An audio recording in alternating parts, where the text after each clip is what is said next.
Halo, kembali lagi dengan aku Mama Heiji. Kali ini aku akan buat roti yang super simple, sederhana, caranya mudah, nggak pakai ribet, tapi hasilnya sangat memuaskan.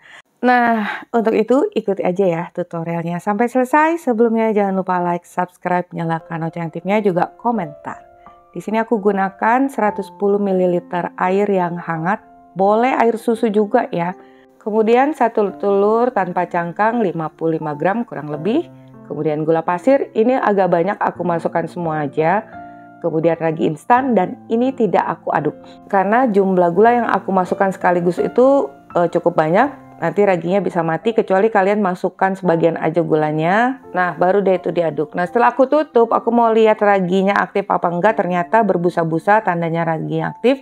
Dan di sini aku akan menggunakan formula ajaib Mama Heiji. 1 gram baking soda, kali ini aku akan mencoba lebih sedikit lagi. 1 gram baking soda dan 15 tetes cuka dapur. Nih, aku beri air sedikit. Untuk komposisi formula ajaib ini sebaiknya memang harus tepat ya untuk semuanya, karena kalau kebanyakan baking soda itu akan menimbulkan rasa dan aroma yang kurang nyaman. Juga kalau kebanyakan cuka, raginya bisa mati. Nah, jadi kalian kudu trial dan error juga, karena setiap orang tuh rasanya kan berbeda, mempunyai taste yang beda. Nah, kemudian tadi kita masukkan pasta pandan, diaduk, dan tepung terigu protein tinggi, lalu tambahkan susu bubuk. Di sini aku gunakan susu bubuk full cream dan co, juga garam.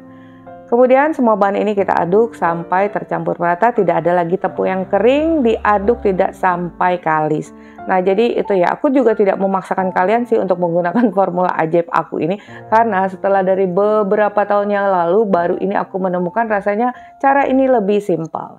Kalau udah tercampur merata, kali ini aku menggunakan margarin aja. Untuk margarin kalau terlalu padat, bisa kalian cairkan terlebih dahulu agar lebih mudah untuk tercampur.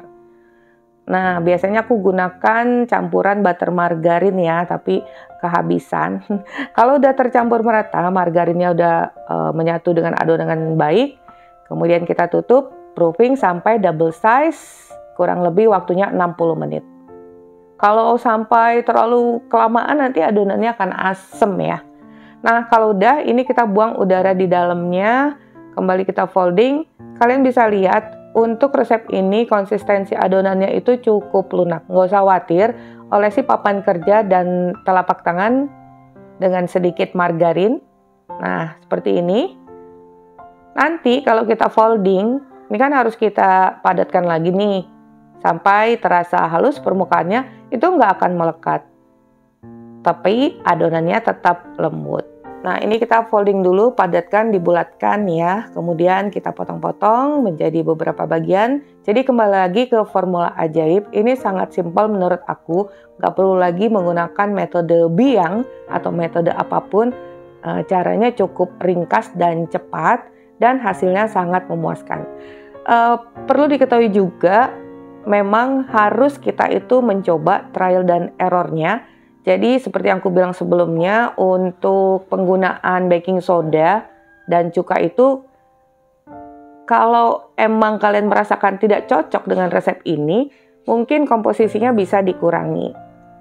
Jadi terus mencoba secara bertahap dengan bahan yang sedikit dulu.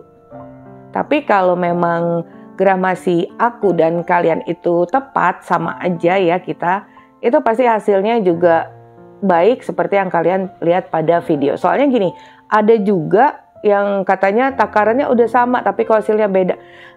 Sama itu kan nggak akurat ya. Timbangan itu kan kadang juga gramasinya itu mungkin ada kurang lebihnya sedikit. Jadi harus pintar-pintar juga memahami, menelaah dan dipikirkan juga kira-kira kalau segini pengaruh nggak ya bahannya, kalau segini gimana, kayak gitu loh.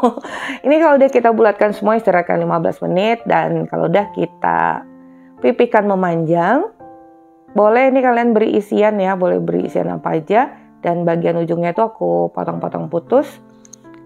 Nah, jadi seperti itu ya teman-teman. Untuk penggunaan bahan tambahan lainnya seperti bread improver atau softener, itu kalian rasakan dulu deh resep ini. Jadi aku kalau aku sih nggak pernah lagi menggunakan bread improver ataupun softener setelah menggunakan formula ajaib. Jadi kalau kalian ingin menambahkan, sebaiknya kalian coba dulu resep dasar ini. Kalau sekiranya masih menurut kalian kurang lembut atau gimana ya itu bisa kalian pikirkan sendiri. Kalau ditambah bread improver itu akibatnya apa gitu. Nah, di sini aku menggunakan cetakan persegi diameternya 8 x 8. Sebenarnya nggak pakai cetakan juga nggak apa-apa. Hanya saja aku ingin mendapatkan bentuk yang beda lagi biar nggak bosan. Jadi seperti itu. Mungkin di luar sana masih agak aneh ya untuk penggunaan formula ajaib ini. Tapi banyak juga loh di platform lain itu aku pikir belum ada yang menggunakan formula ajaib. Di YouTube ini pun mungkin ya hanya aku yang menggunakan cara ini ya. Jadi sebenarnya beruntunglah kalian, terutama untuk yang berdagang, ini akan lebih hemat, praktis, ekonomis. Tadi kalau udah kita bentuk semua, istirahatkan sampai mengembang 80%. Karena apa? Jangan sampai double size karena masih ada waktu kita menunggu untuk mengoleskan olesan kuning telur dan air susu. Olesan ini kita oleskan 10 menit sebelum masuk oven. Saat ini oven sambil kalian panaskan ya. Nah, kalau udah panas ovennya, tentunya adonannya udah lebih mengembang lagi kan. Tadi dari 80% menjadi 100%, udah double size. Di sini aku panggang selama 20 menit. Nanti kalian bisa lihat hasil panggangan 20 menit. Jadi sekitar 18 sampai 20 menit, tentunya tergantung dari oven kalian masing-masing.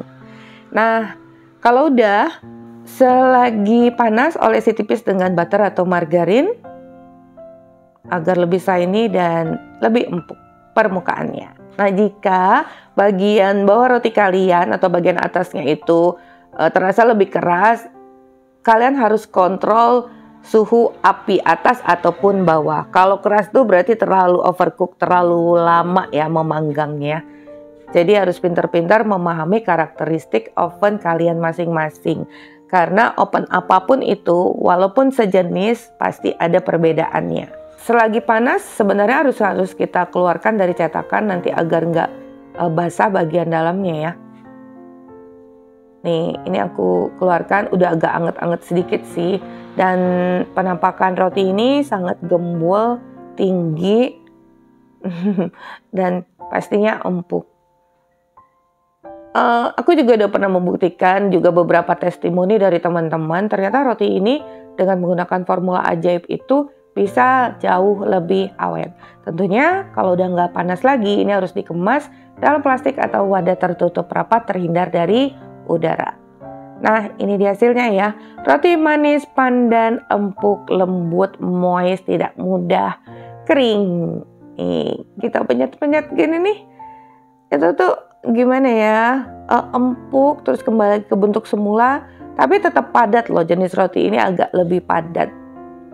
Nanti kalian bisa lihat lah setelah aku sobek-sobek nih, padat, seratnya halus dan panjang. Kalian bisa lihat kalau semua gramasi dan prosesnya itu tepat, pasti hasilnya akan memuaskan. Karena pada dasarnya untuk bahan dasar roti itu sama aja, tinggal kita ganti dengan premium atau enggak, juga teknik yang digunakan.